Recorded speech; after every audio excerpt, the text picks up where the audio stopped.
Welcome back to the Big Game Record series, part of the Stag Roar podcast.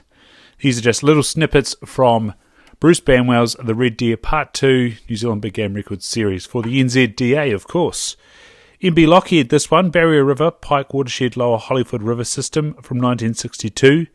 We're doing the Wakatipu Manapouri herd. It's 8x8.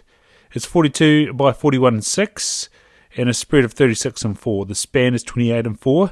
The beams are heavy, 7 and 1 by 6 and 6. Coronets are 9 and 6 by 9 and 5.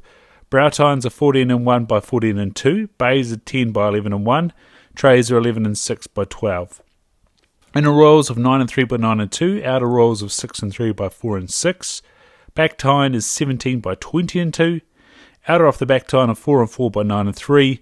And inner off the back tine of 9 and 5 by 12 and 3 for a nice 343 and a quarter there on the Douglas system. Norman Lockhead was hunting in the Pyke River area with 3 companions, Doug Hood, Ed Shearer, and a man named Robertson. Legend. The party had stalked the Lake Wilmot area, the Forgotten River, and the Barrier. It was the Barrier Valley where Lockhead set off one morning in the company of Doug Hood, fording the Barrier on several occasions until well up the branch they were negotiating.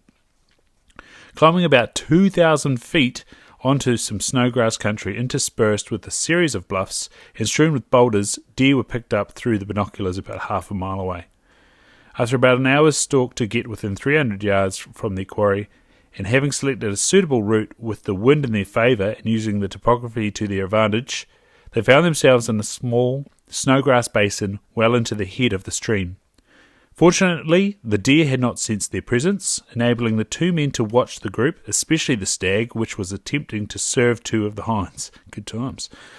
It was Lockhead's turn to take the shot, which he did with accuracy to secure him his trophy. The stag was in prime condition and carrying the best set of antlers they had sighted during their entire trip. The carry-in was no easy task, and Lockhead recalls thinking twice about dumping it on several occasions, only to be prodded on by Doug Hood. Good on you, Doug. Crikey, imagine that, just living up there in the hills, wasted forever. It's a stunner as well. It looks real nice, and that heavy beam. Oof. Get him behind wire. Start making some velvet. Anywho, E.W. Bunting, Henderson Burn Glazeknock Watershed, Stewart Mountains, Fiordland from 1950 is up next. Make sure you've hit that subscribe or follow button, whichever platform you're listening to. Make sure you've hit those 5 stars that are nearby as well, and shared it with anyone that's keen on hunting, especially you Southlanders. I've got the Southland Stags jumper on today. Gosh, this is probably 10 years old, 11 years old now, but what a team, what a jumper, and what a region. Make sure you're getting this out to your mates. And we'll see you next for E.W. Bunting. Enjoy.